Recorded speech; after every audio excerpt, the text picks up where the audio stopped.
Hello student, I am Sonam. Welcome back to my YouTube channel Apna Vidyalaya. आज के इस video में हम आप सभी को बताएंगे क्लास 10 हिंदी का बिल्कुल वायरल पेपर ऐसा ही आएगा 2024 बोर्ड एग्जाम में 10th हिंदी का आप सभी का बोर्ड का पेपर। ठीक है, अगर आप सभी लोग इस पूरे पेपर की तैयारी कर लेते हो तो आप सभी का इस बार हिंदी में, ठीक है, 70 में 70 नंबर बिल्कुल पक्का, ये मेरी 100% गारंटी है। ठीक है, और यहाँ पे हम आप सभी को इस पूरे उत्तर के साथ बताएंगे, एक एक उत्तर को हम आपको बोर्ड की कॉपी पर लिखकर बताएंगे। ठीक है, किस तरह से आपको लिखना है जिससे आपको पूरे के पूरे नंबर मिले। हिंदी के पेपर का पूरा सॉल्यूशन हम आप सभी को इस वीडियो में देंगे।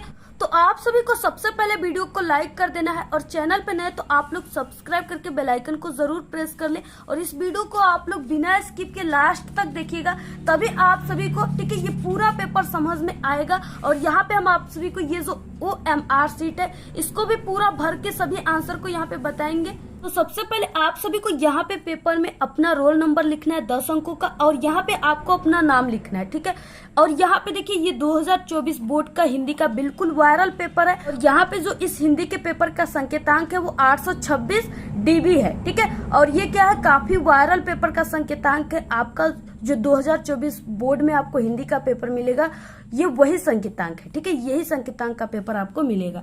तो यहाँ पे आप सभी को इस हिंदी के पेपर में 3 घंटे 15 मिनट का समय आपको मिलेगा। आपको ये जो 15 मिनट का समय, इसमें आपको इस पूरे प्रश्न पत्र को पढ़ना है और ये आप सभी का पूर्णांक 70 का रहेगा। ठीक है, इसमें आप सभी को नंबर लाना है। तो सबसे पहले यहाँ पे निर्देश दिए उसको पढ़ लेना है आप सभी को, क्योंकि ये काफी इंपॉर्टेंट होता है पढ़ना। तो प्रारंभ के जो 15 मिनट है आप सभी को इस पूरे प्रश्न पत्र को अच्छे तरीके से पढ़ने के लिए निर्धारित किया गया। ठीक है, तो आप लोग इसको जरूर पढ़िएगा। नेक्स्ट है प्रश्न पत्र 2 खंडों में विभाजित है, खंड अ और खंड ब है। प्रश्न पत्र के खंड अ में बहुविकल्पी प्रश्न है जिसमें से सही विकल्प का चयन आपको OMR शीट पर करना है और आपको ब्लैक और ब्लू पेन का यूज करना है, वो भी डार्ट पेन का यूज करना है। ठीक है, बॉल पॉइंट पेन का मतलब डार्ट पेन का यूज करना है जो 5 रुपए वाली में मिलती है। और इसके बाद सही विकल्प वाले गोले को आपको पूर्ण रूप से काला करना है या नीला करना है। खंड अ में बहुविकल्पी प्रश्न है, 20 ऑब्जेक्टिव क्वेश्चन है, पर क्वेश्चन 1 नंबर का, इसलिए यहाँ पे क्या है 20 क्वेश्चन है 20 नंबर का है। OMR शीट पर उत्तर अंकित किए जाने के पश्चात आप सभी को उसको काटना नहीं है। ठीक है, नहीं आपको उसको इरेजर करना है, नहीं व्हाइटनर का यूज करना है। आपको बिल्कुल समझ करके उस क्वेश्चन के आंसर को गोले को भरना है, क्योंकि अगर आप लोग एक बार उसको भर दिए तो आप लोग उसको दोबारा मिटा नहीं सकते, वहां पे दूसरा गोले को भी आप लोग नहीं भर सकते, सिर्फ एक ही गोले को भरना है। ठीक है, तो प्रत्येक प्रश्न जो है उनके सामने अंक उसके निर्धारित है, उसी अंक को देखकर आपको उसी हिसाब से उसका आंसर लिखना है। तो सबसे पहले क्या है, खंड अ है, इसमें ऑब्जेक्टिव क्वेश्चन है, 20 ऑब्जेक्टिव क्वेश्चन, पर क्वेश्चन 1 नंबर का। तो सबसे पहला क्वेश्चन है, जितने, देखिए ये पेपर बिल्कुल वायरल पेपर हिंदी का और इसमें जितने भी क्वेश्चन है सभी बिल्कुल वायरल कंटिन्यू आपके बोर्ड एग्जाम में आते हैं और इस बार भी 100% गारंटी, पूरे के पूरे क्वेश्चन आपके पेपर में आएंगे। ठीक है, सभी यही क्वेश्चन इसमें आपके मिलेंगे पेपर में। तो यहाँ पे देखिए सबसे पहला ऑब्जेक्टिव क्वेश्चन है कि निम्नलिखित कथनों में से कोई एक कथन सही है, उसे पहचान कर आपको लिखना है। ठीक है, तो सबसे पहला अशोक के फूल हजारी प्रसाद द्विवेदी का निबंध संग्रह है। ठीक है, तो यहाँ पे क्या है, ये ऑप्शन पहला ही राइट है। जो अशोक का फूल है ये क्या है, हजारी प्रसाद द्विवेदी का निबंध संग्रह है।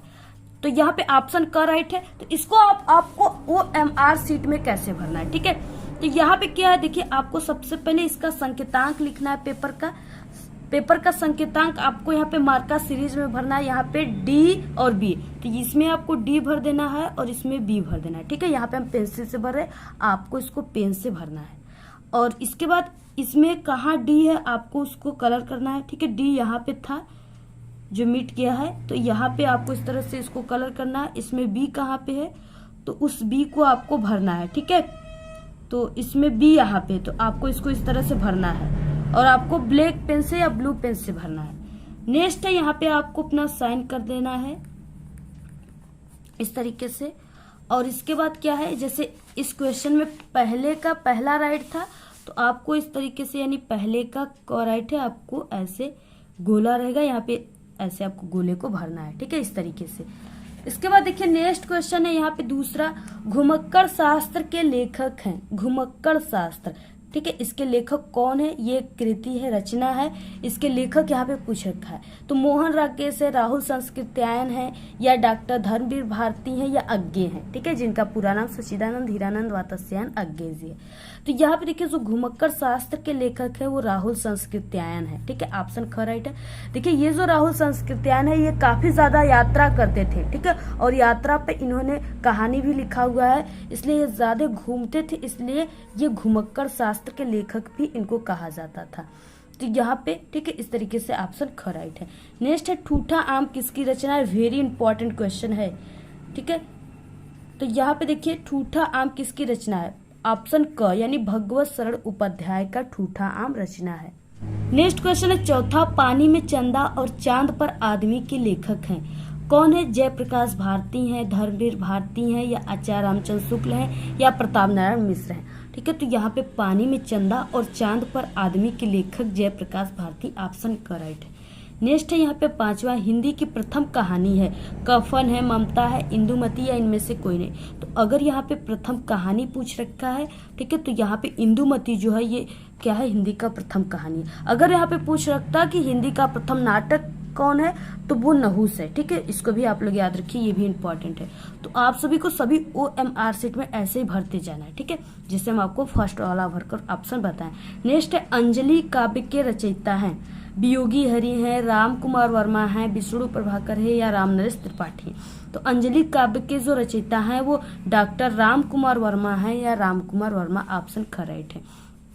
सातवां क्वेश्चन है हरी घास पर क्षण भर के लेखक हैं। ठीक है, तो हरी घास पर क्षण भर के लेखक जो हैं वो कौन है, अज्ञे जी हैं। ठीक है, ये इनका शार्ट नेम है और फुल नेम इनका सच्चिदानंद हीरानंद वात्स्यायन अज्ञे जी हैं। तो यहाँ पे ऑप्शन ग राइट है। नेक्स्ट है बिरगाथा काल के कवि हैं। ठीक है, तो बिरगाथा काल के जो कवि हैं वो चंद बरदाई हैं, ऑप्शन यहाँ पे ग है राइट। ठीक है, और इसके लेखक यानी पृथ्वीराज रासो हैं। तो पृथ्वीराज रासो की रचना चंद बरदाई है। ठीक है, तो इस तरीके से आप लोग ग वाला ऑप्शन जो है राइट है, याद कर लीजिए, काफी इंपॉर्टेंट है। नेक्स्ट है परशुराम की प्रतीक्षा के लेखक हैं। तो देखिए कौन है, अज्ञे हैं, दिनकर है, नागेंद्र है, या हजारी प्रसाद द्विवेदी है। तो देखिए परशुराम की प्रतीक्षा के लेखक जो हैं वो डॉक्टर रामधारी सिंह दिनकर हैं। उनका यहाँ पे टाइटल दिया है दिनकर, तो यहाँ पे ऑप्शन क्या है, ख राइट। और उनका पूरा नाम रामधारी सिंह दिनकर है। ठीक है, नेक्स्ट है आंसू के रचनाकार हैं। तो आंसू के जो रचनाकार है वो जयशंकर प्रसाद है, ऑप्शन यहाँ पे घ राइट है। आंसू, तितली, इरावती, अपूर्ण, ये सब जयशंकर प्रसाद की रचना है। ठीक है, नेक्स्ट है हास्य रस का स्थायी भाव है। देखिए आप सभी के एग्जाम में अब जो हास्य रस, करुण रस, छंद, अलंकार है, ये सब ऑब्जेक्टिव क्वेश्चन के रूप में आएंगे। तो यहाँ पे हास्य रस का स्थायी भाव क्या है, तो हास्य रस का स्थायी भाव हास होता है, ऑप्शन ख राइट है। नेक्स्ट क्वेश्चन है यहाँ पे 12 उपमा के कितने अंग होते हैं, तो उपमा के 4 अंग होते हैं, ऑप्शन यहाँ पे ख राइट है। रोला में कितने चरण होते हैं, तो रोला में कितने चरण होते हैं, 4 चरण होते हैं, ऑप्शन यहाँ पे ख राइट है। इसके बाद देखिए नेक्स्ट क्वेश्चन आ गया 14, आकर्षण शब्द में किस उपसर्ग का प्रयोग किया गया है। तो जो आकर्षण शब्द है और यहाँ पे उपसर्ग पूछ रखा है। ठीक है, उपसर्ग में आप सभी को आगे के शब्दों को देखना है, यानी ये जो आकर्षण शब्द है इसके आगे का शब्द क्या है, तो इसके आगे का शब्द क्या है, आ है। तो यहाँ पे उपसर्ग इसका क्या हो जाएगा, आ, ऑप्शन यहाँ पे घ राइट है। ठीक है, और देखिए ये जो हम आपको हिंदी का पेपर बता रहे हैं क्लास 10th का, ये बिल्कुल न्यू पैटर्न पे आधारित है। ठीक है, क्योंकि जो आपका इस बार हिंदी का पेपर आ रहा है उसमें क्या है कि बहुत सारे क्वेश्चन इस बार चेंज हो चुके हैं, कुछ नए शब्द भी आ गए हैं। ठीक है, और जैसे कुछ आप सभी के यानी एप्लीकेशन प्रार्थना पत्र जो है इस बार आएगा, तो आपके ये पेपर जो इस बार का उसमें कुछ क्वेश्चन बढ़े हुए, उसी न्यू पैटर्न पे आधारित ये आपका बोर्ड का पेपर है। ठीक है, तो आप लोग इसको काफी अच्छे तरीके से समझिएगा। नेक्स्ट है यहाँ पे शताब्दी में कौन सा समास है।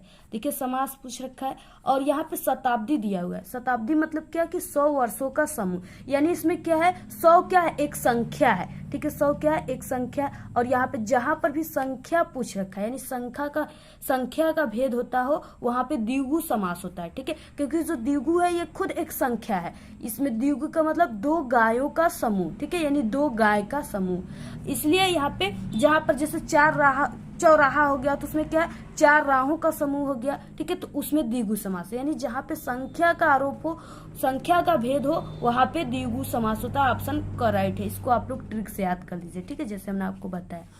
नेक्स्ट है यहाँ पे रात का तत्सम होगा, रात का तत्सम पूछ रखा है, रात्रि होगा, ऑप्शन करेक्ट है।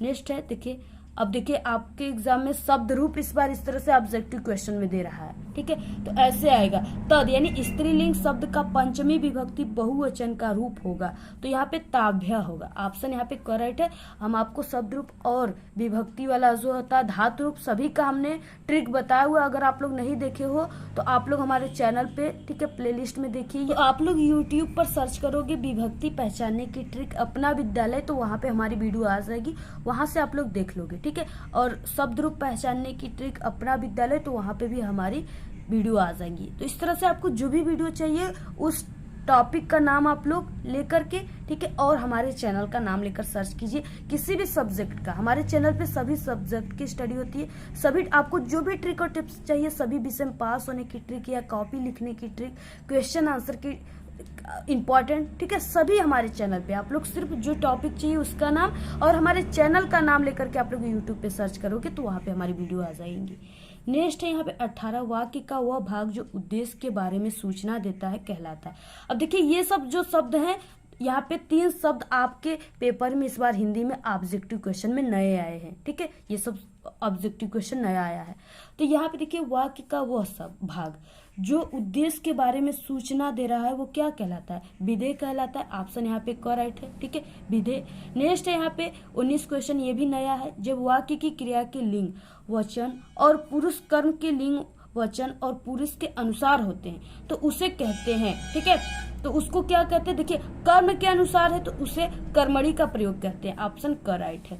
नेक्स्ट है जिन शब्दों का प्रयोग संज्ञा के स्थान पे किया जाता है उन्हें क्या कहते हैं, ये आप लोग पहले से ही पिछले कक्षाओं से ही पढ़ते आ रहे हो, उसे सर्वनाम कहते हैं, ऑप्शन करेक्ट है। तो इस तरह से ये हो गया 20 ऑब्जेक्टिव क्वेश्चन। इसके बाद देखिए लॉन्ग क्वेश्चन किस तरह से आपके एग्जाम में आते हैं और आपको उसको कैसे लिखना है। तो देखिए यहाँ पे अब 21 क्वेश्चन में आ गया खंड ब वर्णनात्मक प्रश्न, ठीक है, और ये 6 नंबर का है, यानी इसमें आप सभी को यहाँ पे दिया है और एक अथवा करके दिया है। दोनों में से आपको जिसका आंसर याद है आप लोग काफी अच्छे तरीके से, जिसका संदर्भ याद है आप लोग उसी क्वेश्चन को सॉल्व कीजिए। तो यहाँ पे देखिए क्या है, इसमें 3 क्वेश्चन है, आप सभी को तीनों क्वेश्चन का जो पर क्वेश्चन 2 नंबर का 3 क्वेश्चन आप लोग करोगे 6 नंबर आपको मिलेंगे। दिया निम्नलिखित गद्यांश पे आधारित 3 प्रश्नों का उत्तर दीजिए, ठीक है। अब देखिए यहाँ पे कुसंग का ज्वर सबसे भयानक होता है, ये केवल नीति और सद्बुद्धि का ही नाश नहीं करता बल्कि बुद्धि का भी क्षय करता है। किसी युवा पुरुष की संगति यदि बुरी होगी तो वो उसके पैरों में बधी चक्की के समान होगी जो उसे दिन दिन अवनति के गड्ढे में गिराती जाएगी, और यदि अच्छी होगी तो सहारा देने वाली बाहु के समान होगी जो उसे निरंतर क्या करेगी, उन्नति की ओर उठाती जाएगी, ठीक है। तो इस तरीके से यानी उन्नति की ओर उठाती जाएगी, इस तरह से यहाँ पे क्वेश्चन दिया हुआ है। अब आप सभी को क्या करना है, इसमें आपको प्रश्न पढ़ना है। सबसे पहले उपर्युक्त गद्यांश का आपको संदर्भ लिखना है, ठीक है। सबसे पहले संदर्भ में क्या लिखना होता है, सबसे पहले संदर्भ के लिखने के लिए आपको ये पता होना चाहिए कि ये जो यहाँ पे दिया है गद्यांश ये किस पाठ का है और इसके लेखक कौन है, ठीक है, क्योंकि यही आपको लिखना है। और यही अगर आप लोग संदर्भ में पाठ का नाम लेखक का नाम गलत कर दोगे तो आपको 0 नंबर मिलेंगे, 1 भी नंबर नहीं मिलेंगे, क्योंकि उसी पर नंबर मिलते हैं। तो यहाँ पे क्या है, आपको इसको पहचानना होगा, तो पहचानने का भी हम ट्रिक बताए हुए हैं, ठीक है, गद्यांश पद्यांश पहचानने की ट्रिक।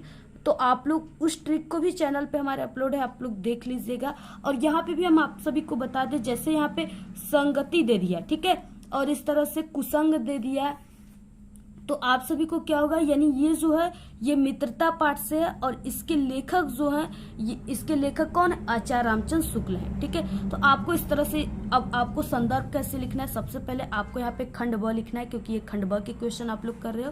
प्रश्नोत्तर संख्या जो भी है 21 का आप लोग को जो भी यहाँ पे लिखना है आप लोग 21 का, ठीक है, लिख दीजिएगा क, ऐसे हमने यहाँ पे दूसरा नंबर लिख दिया। इसके बाद यहाँ पे गद्य आप लोग सॉल्व करो तो यहाँ पे आपको गद्य लिखना है। हिंट्स के रूप में आपको आगे के 2 वर्ड और लास्ट के 2 वर्ड यहाँ पे गद्यांश का लिख देना है। कुसंग का जोर डैश डैश उठाती जाएगी, तो आपको यहाँ पे गद्य हेडिंग डालकर कुसंग का जोर डैश डैश उठाती जाएगी, इस तरह से लिखना है। इसके बाद आपको सबसे पहले संदर्भ क्वेश्चन में बोला, तो यहाँ पे आप लोग अ भी लिख सकते हो, पहला भी लिख सकते हो, संदर्भ हेडिंग डालकर आपको लिखना है प्रस्तुत गद्यांश, क्योंकि ये गद्यांश है तो प्रस्तुत गद्यांश हमारी पाठ्य पुस्तक हिंदी, ठीक है, जैसे लिखे वैसे ही आपको लिखना है, तभी आपको अच्छे नंबर मिलेंगे। 2 नंबर आपको ब्लैक पेन का यूज करना है और इस तरह से लिखना है। ठीक है। ऐसे जो संदर्भ होता है ऐसे एक टॉपर स्टूडेंट लिखते हैं। तो पाठ्य पुस्तक हिंदी गद्य खंड में संकलित, क्योंकि ये गद्य खंड है, अगर आप लोग पद का लिखोगे तो यहाँ पे पद खंड लिखोगे, ठीक है। तो यहाँ पे गद्य खंड में संकलित मित्रता नामक पाठ से लिया गया। इसके लेखक आचार्य रामचंद्र शुक्ल। तो आपको ब्लैक पेन से कामा के अंदर ऐसे लिखना है इसी तरीके से। इसके बाद यहाँ पे क्वेश्चन क्या है, गद्यांश के रेखांकित अंश की व्याख्या कीजिए। अब देखिए रेखांकित अंश का व्याख्या का मतलब जिन वर्डों के नीचे यहाँ पे अंडरलाइन दिया है सिर्फ आपको उसी का व्याख्या करना है, बाकी आपको इतने बड़े गद्यांश का व्याख्या नहीं करना है। तो आपको सबसे पहले रेखांकित अंश की व्याख्या इस तरह से हेडिंग डालना है, ठीक है। और इसके बाद देखिए आपको इसमें क्या है, जो यहाँ पे है यहाँ से जिसके नीचे अंडरलाइन है उसी शब्दों का आपको व्याख्या करना है। सिर्फ आपको थोड़ा सा इसको अपने शब्दों में बनाकर लिखना होता है, ठीक है। तो यहाँ पे देखिए जैसे आपको शुरुआत कैसे करना है, प्रस्तुत पंक्ति में लेखक बुरी संगति को भयानक रोग बताए हैं। यह अच्छे गुणों का विनाश करने के साथ बुद्धि को भी नष्ट कर देती है, किंतु अगर अच्छी संगति मिल जाए तो बुरी संगति में पड़ा व्यक्ति गर्त से निकलकर, ठीक है, गर्त से निकलकर प्रगति के पथ पर चलने लगता है। तो ऐसे ही आप सभी को लिखना है जैसे यहाँ पे हम आपको बताएं। इसके बाद एक क्वेश्चन होता है इसमें, कुसंग का व्यक्ति के जीवन पर क्या प्रभाव पड़ता है। तो इसका आंसर आप सभी को इसी में से ढूंढ कर लिखना होता है। जैसे कुसंग का जो सबसे भयानक होता है, ठीक है, तो आप लोग लिख सकते हो कि यानी विनाशकारी होता है। आपको कैसे लिखना है, यहाँ पे कुसंग का प्रभाव विनाशकारी होता है, ये अच्छे गुणों का विनाश करने के साथ साथ बुद्धि को भी नष्ट कर देती है। इस तरह से आपको लिखना है। अगर आप लोग ऐसे लिखते हो तो 2+2+2 यानी 6 मार्क्स आपका बिल्कुल पक्का है। एक भी नंबर टीचर, कोई भी टीचर नहीं काट सकता, ये मेरी गारंटी है। आपको ऐसे ही लिखना है। इसके बाद देखिए यहाँ पे अथवा क्वेश्चन दिया, आप लोग फर्स्ट वाले को कीजिए या इसको कीजिए, जिसका संदर्भ आपको काफी अच्छे तरीके से याद है आप लोग उसी का आंसर लिखिएगा, ठीक है। तो यहाँ पे दिया उनके लिए न तो बड़े बड़े वीर अद्भुत कार्य कर गए और न ही बड़े बड़े ग्रंथकार ऐसे विचार छोड़ गए जिनसे क्या हुआ, मनुष्य जाति के हृदय में सात्विकता की उमंगे उठती है। उनके लिए फूल पत्तियों में कोई सौंदर्य नहीं, झरनों के कलकल में मधुर संगीत नहीं, अनंत सागर तरंगों में गंभीर रहस्यों का आभास नहीं। उनके भाग्य में सच्चे प्रयत्न और पुरुषार्थ का आनंद नहीं। उनके भाग्य में सच्ची प्रीति का सुख और कोमल हृदय की शांति नहीं। जिनकी आत्मा अपने इंद्रियों विषयों में ही लिप्त है, जिनका हृदय निशाचियों और कुत्सित विचारों से कलुषित है, ठीक है।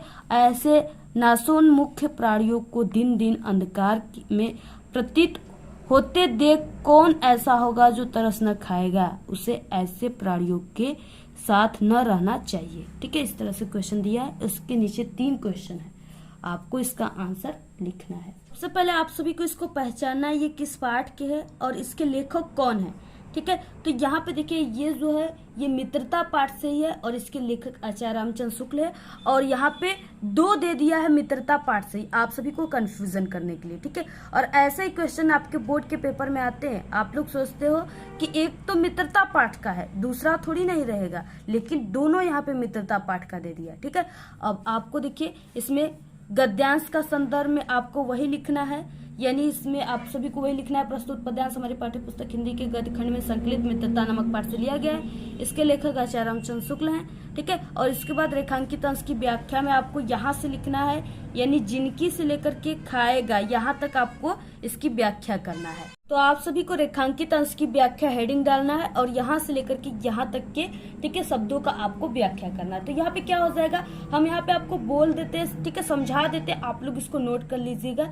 तो शुक्ल जी कहते हैं कि ऐसे हृदयहीन लोग प्रकृति के सौंदर्य का भी आनंद नहीं ले सकते, जिनको बाग बगीचों में खिले सुंदर फूलों का, ठीक है, सौंदर्य व कल कल ध्वनि से बहने वाले झरनों और नदियों की मधुर ध्वनि भी अपनी ओर आकृष्ट नहीं करती है, यानी आकर्षित नहीं कर पाती है। जो सागर में उठने वाले जो यहाँ पे तरंगे होते हैं, ठीक है, तरंगे होते हैं, रहस्यों से भी अनजान हैं, जो लोग परिश्रम करने में भी क्या करते हैं, प्रसन्नता का अनुभव नहीं करते हैं, जिनके हृदय में प्रेम की भावना ही नहीं रहती है बिल्कुल, तथा जिनके मन में सुख सहयोग तथा स्नेह से प्राप्त होने वाली शांति का स्वथा अभाव रहता है, ऐसे लोग मित्रता करने के योग्य नहीं होते हैं, ठीक है जी। ये भी कहते हैं कि जो लोग केवल विषय वासनाओं में फंसे हैं तथा इंद्रियों के सुख को क्या करते हैं, सर्वोपरि मानकर उसी की प्राप्ति के लिए क्या कर रहे हैं, प्रयत्न कर रहे हैं, संघर्ष करते हैं,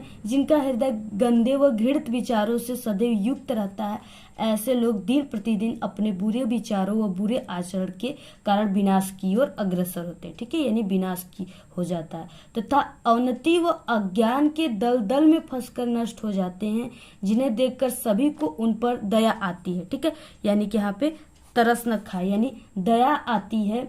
और क्या होता है, दया जब आती है तो ऐसे विनाश व पतन की ओर जाने वाले लोगों के साथ कभी भी मित्रता आपको नहीं करनी चाहिए, क्योंकि दया और तरस खाकर ऐसे लोगों के साथ आपको मित्रता नहीं करना चाहिए, क्योंकि वे अपने गंदे विचारों से दूसरे को केवल मार्ग से भटका ही सकते हैं। ऐसे भ्रष्ट आचरण वाले व्यक्ति का साथ नहीं करना चाहिए। ठीक है, तो इस तरीके से आपको इसका व्याख्या करना है। नेक्स्ट है, हमें किस प्रकार के प्राणियों के साथ नहीं रहना चाहिए। तो देखिए, इसका भी आंसर आप सभी को इसी में मिल जाएगा, यानी आपको किस प्रकार के व्यक्तियों के साथ नहीं रहना चाहिए। तो जिन लोगों का हृदय जो है वो नीच और बुरे विचारों से दूषित है। ठीक है, क्या है, नीच और बुरे विचारों से दूषित है, ऐसे लोगों के साथ आप सभी को नहीं रहना चाहिए, जो इंद्रियों के सुख में ही सिर्फ लिप्त रहते हैं और उनको दुनिया से क्या लेना देना है उनको ये नहीं पता चलता है, तथा जो इंद्रियों के सुख को ही अपनी परम तृप्ति मानते हैं। ऐसे लोग दिन प्रतिदिन अज्ञान के अंधकार में डूबते हुए विनाश की ओर बढ़ते जाते हैं। ऐसे लोग के साथ हमें नहीं रहना चाहिए। इस तरह से आपको इसका पूरे का व्याख्या आपको करना है। जो भी हमने आपको बताया आप लोग इसको लिख लीजिएगा, याद कर लीजिएगा, काफी इंपॉर्टेंट है। जितने भी क्वेश्चन बता रहे बिल्कुल वायरल है, सभी आपके पेपर में छपेंगे। उसके बाद देखिए 22 क्वेश्चन है, दिए गए पद्यांश पे आधारित 3 प्रश्नों का उत्तर दीजिए। ये 6 नंबर का क्वेश्चन है। ठीक है, 3 क्वेश्चन इसमें भी है, 2 नंबर पर क्वेश्चन का। अभिगत गति कछु कहत न आवे, जेव गूगे मीठे फल को रस अंतर्गत ही भावे। परम स्वाद सबकी सुनिरंतर, अमित तोष उपजावे। मन बानी को अगम अगोचर, सो जाने जो पावे। रूप रेख गुण जात युगति ताते, सुर सगुन पद गावे। ठीक है, इस तरह से दिया हुआ है। पहला क्वेश्चन है, आपको यहाँ पे पद्यांश का संदर्भ लिखना है, रेखांकित अंश की व्याख्या करना है, और इसमें एक क्वेश्चन है उसका आंसर आपको लिखना है। ठीक है, तो यहाँ पे देखिए आपको किस तरह से लिखना है एग्जाम में, जिससे आपको पूरे के पूरे नंबर मिलेंगे। तो सबसे पहले यहाँ पे हम पद सॉल्व कर रहे हैं। ठीक है, तो आपको यहाँ पे पद लिखना है, यहाँ पे अ वाला क्वेश्चन में पद, और यहाँ पे आपको ये जो पद्यांश दिया आपको आगे के 2 वर्ड और लास्ट के 2 वर्ड को डैश डैश करके लिख देना है। जैसे अभिगत गति डैश डैश, आपको यहाँ पे पद गावे तक आपको यहाँ पे डैश डैश करके लिख देना है, जैसे यहाँ पे हमने लिखा हुआ है। संदर्भ आपको हेडिंग डालना है और इसमें आपको पहचानना है ये किस पाठ का है। ये जो पद्यांश है ये सूरदास जी के द्वारा लिखा गया है और ये सूरसागर से लिया गया है। तो आपको इस तरह से लिख देना है प्रस्तुत, और ये पद्यांश है तो आपको पद्यांश लिखना है। हमारी पाठ्य पुस्तक हिंदी पद खंड लिखना है। पद खंड में संकलित सूरसागर नामक पाठ से लिया गया। इसके रचयिता जो हैं वो सूरदास जी हैं, ऐसे आपको लिखना है। ठीक है, इसके बाद देखिए इसमें रेखांकित अंश की व्याख्या करना है, तो आपको सिर्फ उसी का व्याख्या करना है जिसके नीचे अंडरलाइन है, यानी अभिगत से लेकर के भावे तक आपको व्याख्या करना है। तो इस तरह से हेडिंग डालना है, आपको लिखना है। तो यहाँ पे देखिए क्या है कि अभिगत गति कछु कहत न आवे, ज्यों गूगे मीठे फल को रस अंतर्गत ही भावे। यहाँ पे क्या कहा गया है, जिस प्रकार से जैसे कोई भी गूंगा व्यक्ति है, ठीक है, आप सभी लोग उस गूंगे व्यक्ति को कितना भी अच्छा चीजें क्यों न खिला दो, कितने ही मीठे स्वाद के आप लोग फल खिला दो, कोई भी स्वादिष्ट चीजें खिला दो, लेकिन वो गूंगा व्यक्ति, ठीक है, अपने अंदर उन सब फलों का, उन सब चीजों का, ठीक है, वो अपने अंदर ही आनंद लेगा। यानी हाँ, उसको लगेगा कि काफी अच्छा लग रहा है, लेकिन वो आपसे कह नहीं सकता, यानी अपने बाड़ी से, अपनी आवाज से वो आपको कह नहीं सकता कि हाँ ये जो आप फल खिलाए हो या कोई भी स्वीट खिलाए हो ये काफी मीठा था, काफी स्वादिष्ट था।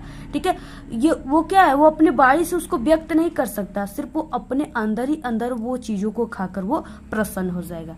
उसी प्रकार यहाँ पे देखिए क्या है कि जो निराकार ब्रह्म है, ठीक है, उसकी जो सत्ता है वो अज्ञात है, उसको शब्दों से वर्णन नहीं किया जा सकता। जो निराकार ब्रह्म है उनकी भी क्या है, वो भी एक गूंगे व्यक्ति के समान ही है, उनको बाणी से व्यक्त करना जो है वो कठिन है। ठीक है, यहाँ पे देखिए निराकार ब्रह्म की सत्ता जो अज्ञात है, शब्दों में उसका वर्णन नहीं किया जा सकता। जिस प्रकार गूंगा व्यक्ति मीठे फल के रस को भीतर ही भीतर प्राप्त करता है, उसे फल रस तो मिलता है और उससे परम संतोष भी मिलता है, आनंद भी मिलता है, किंतु वो वाणी से उसको व्यक्त नहीं कर सकता। ठीक है, तो यहाँ तक आप सभी को लिखना है। यहाँ पे अगम अगोचर से क्या तात्पर्य है, स्पष्ट कीजिए। ठीक है, तो यहाँ पे देखिए अगम अगोचर से तात्पर्य है निराकार ब्रह्म की। ठीक है, और निराकार ब्रह्मा को वाणी से व्यक्त करना क्या है, बहुत ही कठिन हो जाता है, क्योंकि ब्रह्मा जो है वो इंद्रियों के पहुंच के बाहर है। निराकार ब्रह्म इंद्रियों के पहुंच के बाहर है। तो इस तरह से आप सभी को इसका आंसर लिखना है। अथवा क्वेश्चन है यहाँ पे देखिए, मेरी भव बाधा हरो राधा नगरी सोय, जा तन की झाई परे श्यामू हरित दुति होय। ठीक है, अब इसमें भी क्या है, आप लोग को दोनों में से किसी एक को करना है। पहला है पद्यांश का संदर्भ लिखना है, रेखांकित अंश की व्याख्या करना है, और इसमें एक क्वेश्चन दिया है। ठीक है, तो यहाँ पे आपको सबसे पहले इसको पहचानना है कि ये जो है ये किस पाठ का है और इसके लेखक जो है वो कौन है। ठीक है, तो ये जो है ये भक्ति नीति पाठ से लिया गया है और इसके लेखक बिहारी लाल हैं। अब यहाँ पे देखिए सब संदर्भ में आपको क्या लिखना है, वही चीजें आपको लिखना है जो हमने आपको पहले बताया, सिर्फ आपको पाठ और लेखक के नाम की जगह ठीक है आपको चेंज करना है। यानी लेखक की जगह आपको बिहारी लाल लिखना है, रचयिता में मतलब कवि की जगह, और पाठ की जगह आप लोग भक्ति नीति लिखिएगा। तो आप लोग ठीक है इसका संदर्भ लिख लोगे, रेखांकित अंश की व्याख्या आपको करना है सिर्फ आपको, यानी ये पूरा जो दिया है पूरा का व्याख्या आप सभी को करना है। तो यहाँ पे देखिए ये जो लिखा गया है ये बिहारी लाल के द्वारा लिखा गया है, और ये क्या है कि ये राधा जी और कृष्ण जी के बारे में लिखा गया है। ठीक है, तो यहाँ पे देखिए क्या हो जाएगा इसका व्याख्या। इसमें क्या है कि प्रस्तुत दोहे में बिहारी ने राधा जी की प्रस्तुति की है। ठीक है, वे उनकी कृपा पाना चाहती है, यानी श्री कृष्ण जी की कृपा पाना चाहती है और सांसारिक बाधाओं को दूर करना चाहते हैं। तो इस तरह से आप सभी को इसका लिखना है। नेक्स्ट है यहाँ पे प्रस्तुत पद्यांश में बिहारी ने किसकी प्रस्तुति की है, तो ये राधा जी की है। ठीक है, सिर्फ आपको इसमें इतना ही थोड़ा सा लिखना है। 23 क्वेश्चन है, दिए गए संस्कृत गद्यांश में से किसी एक का संदर्भ सहित आपको हिंदी में अनुवाद करना है। 2 नंबर आपको संदर्भ पे मिलेंगे, 3 नंबर हिंदी अनुवाद पे मिलेंगे, टोटल 5 नंबर का क्वेश्चन है। ठीक है, तो यहाँ पे दिया ऐसा नगरी भारतीय संस्कृते संस्कृत भाषाच्य केंद्र स्थलम अस्ति, यहाँ से लेकर के कारितः तक दिया हुआ है। इसमें 2 दिया है, आपको किसी एक का ही सिर्फ आपको व्याख्या करना है। ठीक है, तो सबसे पहले आपको इसको भी पहचानना होगा कि ये किस पाठ का है, तभी आप लोग को संदर्भ पे 2 नंबर मिलेंगे। तो यहाँ पे देखिए पहले क्वेश्चन से ही आपको पहचान में आ रहा है कि ऐसा नगरी भारतीय संस्कृते संस्कृत भाषाच्य केंद्र स्थलम अस्ति, और देखिए यहाँ पे संस्कृत भाषा का केंद्र स्थल कौन है, वाराणसी है। तो ये वाराणसी चैप्टर से लिया गया है। ठीक है, अब आपको इसको लिखना कैसे है, तो यहाँ पे सबसे पहले आपको भी इसमें गद्य डालना, या आप लोग यहाँ पे संस्कृत गद्य भी लिख सकते हो। ऐसा नगरी डैश डैश कारितः, ठीक है, ऐसे आपको लिख देना है। इसका यहाँ पे ऐसा नगरी डैश डैश कारितः लास्ट वाला। प्रस्तुत गद्यांश, या आप लोग यहाँ पे लिख सकते हो प्रस्तुत संस्कृत गद्यांश, हमारी पाठ्य पुस्तक के संस्कृत खंड में संकलित वाराणसी नामक पाठ से लिया गया है। ठीक है, इसके बाद इसका अनुवाद क्या हो जाएगा, तो यहाँ पे देखिए आप सभी को इसको पढ़ने के बाद इसी के हिसाब से बनाना है। ठीक है, संस्कृत अनुवाद, तो यहाँ पे यह नगरी भारतीय संस्कृति और संस्कृत भाषा का केंद्र स्थल है, यहीं से संस्कृत साहित्य और संस्कृत का प्रकाश चारों ओर फैला है वाराणसी से। और यहाँ पे मुगल युवराज दारा शिकोह ने यही आकर क्या किए थे, भारतीय दर्शन शास्त्रों का अध्ययन किया था। वह उनके ज्ञान से इतना प्रभावित हुए कि उसने उपनिषदों को अनुवाद फारसी भाषा में कराया। जो उपनिषद थे उनका अनुवाद किस में कराया, फारसी भाषा में कराया। तो इस तरीके से आप सभी को लिखना है। ऐसे ही वाला क्वेश्चन है, ऐसा कर्म वीराणाम संस्कृति, यहाँ से लेकर यहाँ तक पूरा दिया हुआ है। अब इसमें भी आपको पाठ पहचानना है, तो ये भारतीय संस्कृति है पाठ से लिया गया है। ठीक है, और आपको इसका व्याख्या भी कर लेना है। नेक्स्ट है 24 क्वेश्चन, दिए गए संस्कृत पद्यांशों में से आपको किसी एक का संदर्भ सहित हिंदी में अनुवाद करना है। ये भी 5 नंबर का है, 2 नंबर आपको संदर्भ पे, 3 नंबर अनुवाद पे मिलेंगे। 2 दिया है, किसी एक का ही करना है। सर्वे भवन्तु सुखिनः सर्वे सन्तु निरामया सर्वे भद्राणि पश्यन्तु मा कश्चित् दुर्भाग् भवेत्। ठीक है, यहाँ पे देखिए इसका आपको किस तरह से लिखना है, तो आपको सबसे पहले यहाँ पे नंबर लिख देना है। ठीक है, संस्कृत पद्य आप लोग लिख सकते हो या श्लोक लिख सकते हो। यहाँ पे सर्वे भवन्तु डैश डैश भवेत्, अब इसका आपको किस तरीके से संदर्भ लिखना है। प्रस्तुत श्लोक हमारी पाठ्य पुस्तक हिंदी के संस्कृत खंड के अंतर्गत भारतीय संस्कृति नामक पाठ से लिया गया है। हिंदी अनुवाद क्या हो जाएगा, सर्वे भवन्तु सुखिनः यानी सभी लोग सुखी हो, ठीक है। सर्वे सन्तु निरामया यानी सभी लोग रोग रहित हो, यानी कोई किसी को भी रोग न हो। सर्वे भद्राणि पश्यन्तु, ठीक है। यहाँ पे क्या, सब कल्याण को देखे, यहाँ पे पश्यन्तु मतलब देखना होता है। माँ कश्चित् दुर्भाग् भवेत् यानी यहाँ पे क्या हो जाएगा, कोई भी दुखी न हो, अर्थात सभी के कल्याण की कामना की गई है। नेक्स्ट है यहाँ पे क्या, अथवा क्वेश्चन है। इसमें इस तरीके से दिया हुआ है, ठीक है। आप सभी को इसका आंसर भी लिख लेना है। ये जो है ये जीवन सूत्राणि चैप्टर से आपको संदर्भ में इस तरह से लिखना है। और इसका क्या हो जाएगा, यानी अनुवाद कि जो यक्ष हैं, ठीक है, वो पूछते हैं कि विदेश में रहने वाले व्यक्ति का मित्र कौन है, और गृहस्थ यानी घर में रहने वाले व्यक्ति का मित्र कौन है, रोगी का मित्र कौन है, और मरने वाले का मित्र कौन है। यहाँ पे देखिए जो युधिष्ठिर है वो यक्ष के पूछे गए क्वेश्चनों का अब आंसर दे रहे हैं। तो उनका जवाब क्या है, साथ जा रहे हैं जो लोगों का दल है, ठीक है, वो क्या है, जिसे कारवा कहते हैं, वो विदेश में रहने वालों का मित्र है। और जो घर में रहने वाला है उनका मित्र उनकी पत्नी है, ठीक है, जैसे उनकी पत्नी हो गई। और रोगी जो है उनका मित्र कौन हो गया, वैद्य हो गया यानी डॉक्टर हो गए। और मरने वालों का मित्र जो है दान है, यानी जिस तरह से वो दान किए रहेंगे उनको उसी तरीके से, ठीक है, मित्रता मिलेगा। तो ये इस तरह से आपको इसका पूरा लिखना है। नेक्स्ट है 25 क्वेश्चन। अपने पठित खंड काव्य के आधार पर निम्नलिखित प्रश्नों में से किसी एक का उत्तर दीजिए यहाँ पे, ठीक है। ये 3 नंबर का है। ये देखिए जो है क्वेश्चन आता है, ये आपकी जिला वाइज होता है। आप लोग जिस जिले के हो उसी हिसाब से आपको सिर्फ एक का ही आंसर लिखना होता है, ठीक है। तो मुझे नहीं पता आप लोग किस जिले के हो, अगर आप लोग कमेंट करोगे तो हम आप सभी को उसी हिसाब से बता देंगे कि आपको कौन सा याद करना है। या आप लोग इसको क्वेश्चन बैंक से पता कर सकते हो, उसमें जिला दिया होता है। या आप लोग अपने टीचर से भी पूछ सकते हो कि हमें कौन सा पढ़ना है, ठीक है। और हाँ, अगर आप लोग टेलीग्राम चैनल को हमारे ज्वाइन कर लेते हो, उसका लिंक आपको इस वीडियो के डिस्क्रिप्शन में दे रखे हैं हम, तो वहाँ पे हम आप सभी को, ठीक है, पूरे जिले का भेज देंगे। आप लोग जिस जिले के हो उस हिसाब से आप लोग देख लीजिएगा कि हाँ आपको कौन सा पढ़ना याद करना है, ठीक है। जैसे ज्योति जवाहर हो गया, मुक्ति दूत हो गए, अग्र पूजा हो गया, मेवाड़ मुकुट हो गया, जय सुभाष हो गया, कर्मवीर हो गया, तुमुल हो गया, इस तरह से ये सब जिला वाइज है, ठीक है। आप लोग जिस जिले के उसी हिसाब से सिर्फ एक का ही आपको आंसर लिखना है। मातृभूमि हो गया और यहाँ पे कर्ण हो गया, इस तरह से आपको लिखना है। नेक्स्ट है, दिए गए लेखकों में से किसी एक का जीवन परिचय लिखते हुए आपको उनकी प्रमुख एक रचना का उल्लेख करना है। ये 5 नंबर का जीवन परिचय आता है।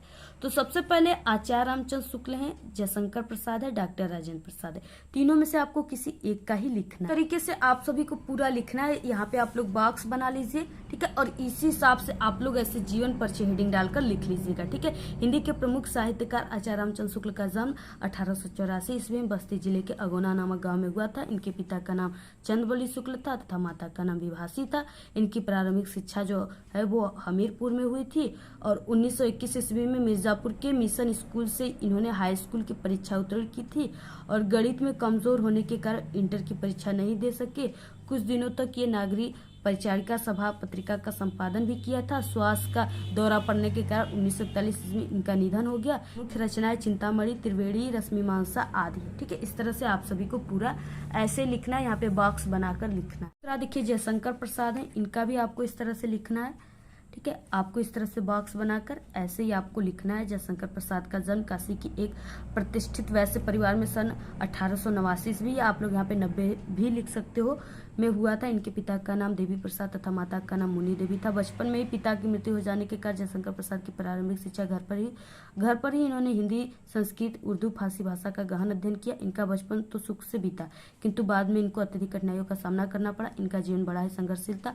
अल्पावस्था में क्षय रोग से ग्रस्त होकर इन्होंने यानी 1937 में ये स्वर्ग सिधार गए। इनकी कुछ प्रमुख रचनाएं कामयानी, लहर, तितली इत्यादि हैं, ठीक है। आपको ऐसे ही लिख देना है, पूरा इस तरह से बॉक्स बना कर लिख। आप सभी को 2 बता दिया, आप लोग दोनों को याद कर लीजिए। 100% है, पूरा यही आएगा, इससे बाहर कुछ नहीं आएगा। डॉक्टर राजेंद्र प्रसाद का आप लोग कमेंट करोगे तो हम आप सभी को बता देंगे, ठीक है, नेक्स्ट वीडियो में। उसके बाद नेक्स्ट है, दिए गए कवियों में से किसी का जीवन परिचय देते हुए उनकी प्रमुख रचनाओं को उल्लेख करना। ये भी 5 नंबर का है। सबसे पहले है तुलसीदास। तुलसीदास का जीवन परिचय आपको कैसे लिखना है, तो यहाँ पे आपको इस तरह से लिखना है, ठीक है। गोस्वामी तुलसीदास, बॉक्स बना लेना है। इसमें आप लोग अगर संवत में इनका जन्म लिख रहे हो तो संवत में आपको मृत्यु भी लिखना है। तो इस तरह से गोस्वामी तुलसीदास का जन्म, ठीक है, संवत यहाँ पे 1554 बीसवी में यहाँ पे बांदा जिले के राजापुर नामक गांव में हुआ था। इनके पिता का नाम आत्माराम दुबे तथा माता का नाम हुसी था।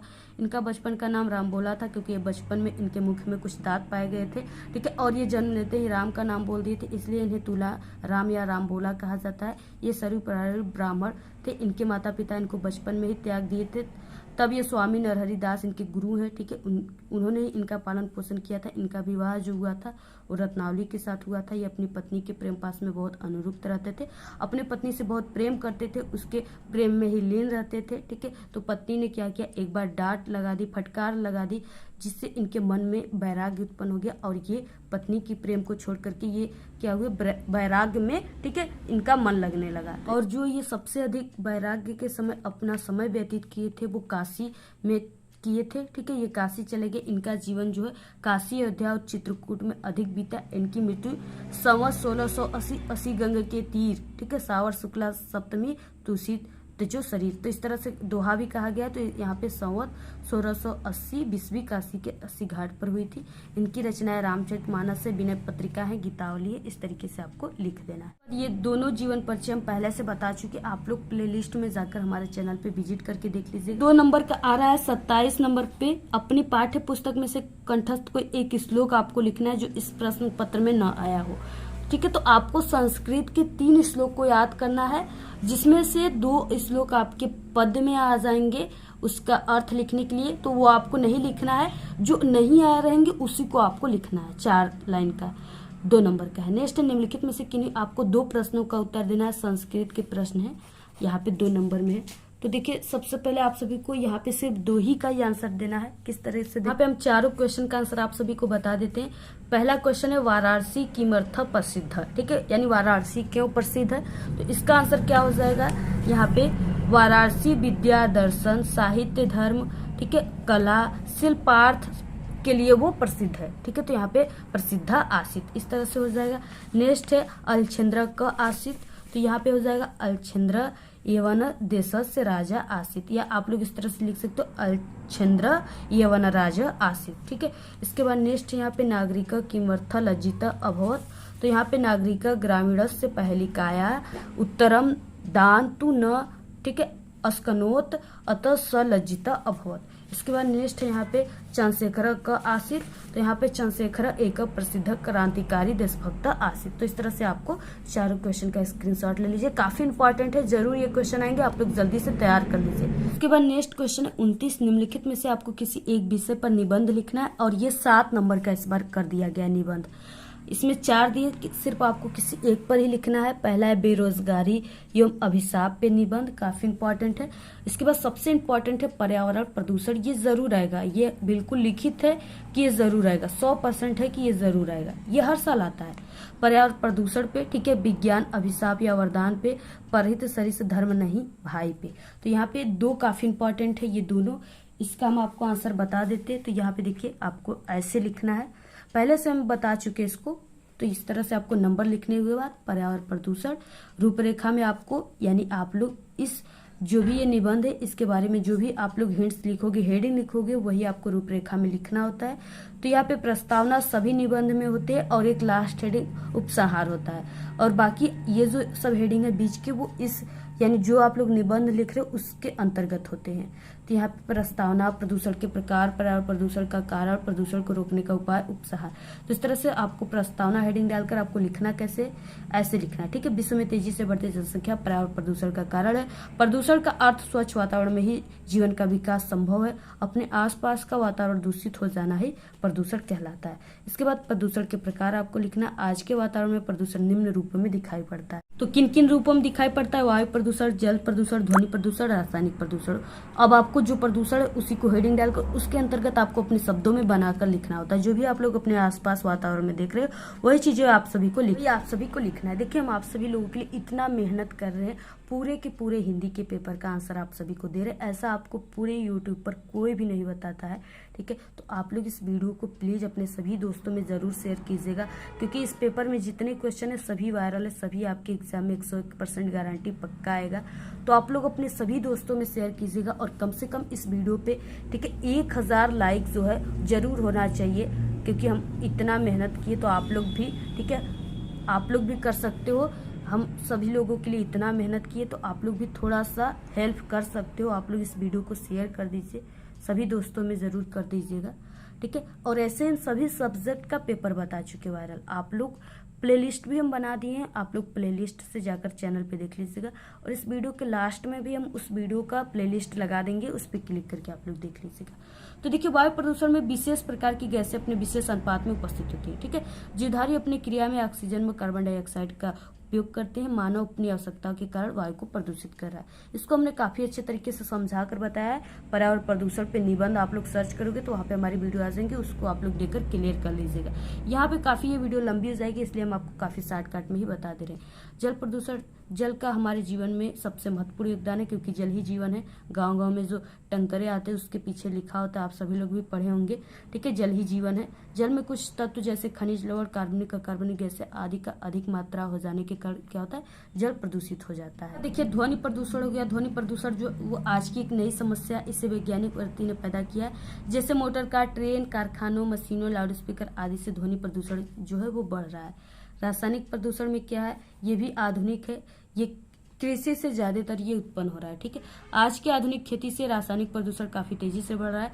अत्यधिक जनसंख्या वृद्धि के कारण जो उपज में वृद्धि के लिए दवाइयों, कीटनाशकों का उपयोग किया जा रहा है, ठीक है। अत्यधिक जो जनसंख्या वृद्धि है तो उसके हिसाब से किसान लोगों को खेती भी करना है, तभी तो सभी जनता अच्छे से अपना भरण पोषण कर सकते, अपनी खान पान कर सकते हैं, ठीक है। तो इस तरीके से जो किसान लोग भी हैं वो भी अपने खेतों में काफी ज्यादा यूरिया डाल रहे हैं, कई प्रकार की कीटनाशकों को डाल रहे हैं, ठीक है। काफी अच्छी विटामिन दे रहे हैं, जिससे उनकी जो फसल है वो आज इतने बड़े दिख रहे हैं तो कल वो इतने बड़े दिख रहे हैं, ठीक है। तो इस तरीके से कई प्रकार के इंजेक्शन भी आ रहे हैं कि जो लौकी की कोई भी फल 1 अंगुली का है, ठीक है, उसको इंजेक्शन किसान आज लगा दे रहे हैं तो कल वो 1 हाथ का हो जाता है। तो इस तरह से काफी लोग जो है किसान लोग वो दवाइयों का यूज कर रहे हैं। नेक्स्ट है प्रदूषण का कारण, यानी प्रदूषण का क्या कारण। पर्यावरण प्रदूषण का सबसे बड़ा कारण विश्व में तेजी से जनसंख्या वृद्धि। विश्व की जो जनसंख्या है वो काफी तेजी से बढ़ रहा है, सुरसा की भांति विकराल रूप धारण किया हुआ है। दूसरा कारण विज्ञान है, मानव पर इसका बुरा प्रभाव पड़ रहा है। प्रदूषण को रोकने का उपाय आपको किस तरह से लिखना है, तो बढ़ती हुई जो जनसंख्या वृद्धि है उसको आपको रोकथाम करना होगा। अधिक से अधिक वृक्षारोपण किया जाए, जल में कचरे व मृत शव को न बहाया जाए तथा धुआं से बचने के लिए कल कारखानों को वहां बनवाया जाए जहां पे जनसंख्या कम हो। उपसंहार में आप सभी को अपना विचार देना होता है कि किस तरह से ये पर्यावरण प्रदूषण जो है उसको रोका जा सकता है। इसके लिए देखिए, हम सबको मिलकर पर्यावरण को बचाना होगा। प्रदूषण की समस्या आज पूरे विश्व में है, इसके लिए शासन व सरकार को भी पूर्ण रूप से इस पे ध्यान देना चाहिए और पर्यावरण को बचाने के लिए उचित कार्य करना चाहिए। इस तरह से आपको पूरा लिखना है। आप लोग इसका स्क्रीनशॉट ले लीजिए। विज्ञान वरदान है या अभिशाप पर निबंध है, तो आप लोग इसका स्क्रीनशॉट ले लीजिए, ठीक है। आप लोग इसको तैयार कर लीजिए, क्योंकि इतना लंबा पेपर बताते बताते हम भी थक चुके। आप लोग इसका स्क्रीनशॉट ले लीजिए। नेक्स्ट वीडियो में हम आप सभी को इसका पूरा काफी अच्छे तरीके से समझा कर बताएंगे। तो इस तरह से आपको विज्ञान का अध्ययन हेडिंग डालना है।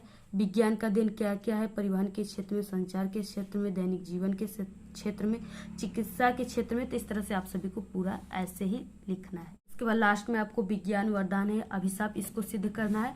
इसके बाद लास्ट में उपसंहार लिखना है, ठीक है। तो ऐसे ही आपको पूरा लिखना है और बाकी के निबंध आपको नेक्स्ट वीडियो में मिल जाएंगे। इसके बाद नेक्स्ट क्वेश्चन, छात्रवृत्ति के लिए अपने प्रधानाचार्य को एक पत्र लिखिए। देखिए, ये क्वेश्चन है जो है ये नया है, ठीक है, न्यू क्वेश्चन आया आपके हिंदी के पेपर में क्लास 10th में। तो यहाँ पे आपको प्रार्थना पत्र लिखने के लिए बोल रहा है, ठीक है। और छात्रवृत्ति के लिए आपको प्रधानाचार्य को पत्र लिखना है और 2 दिया है आपको, किसी एक पर लिखना है। अपने मित्र को अपने बड़े भाई के विवाह में सम्मिलित होने का आपको निमंत्रण देते हुए एक पत्र लिखना है। तो ये दोनों जो यहाँ पे पत्र है इसको हम बता चुके हैं, आप लोग हमारे चैनल पे विजिट करके देख लीजिएगा। और इस वीडियो के बाद भी नेक्स्ट वीडियो में हम आप सभी को, ठीक है, इन दोनों प्रार्थना पत्रों का आंसर काफी अच्छे तरीके से लिख करके बताएंगे। तो आप लोग चैनल को सब्सक्राइब करके रखिए, जिससे वीडियो आएगी तो आप लोग तुरंत देख लीजिएगा।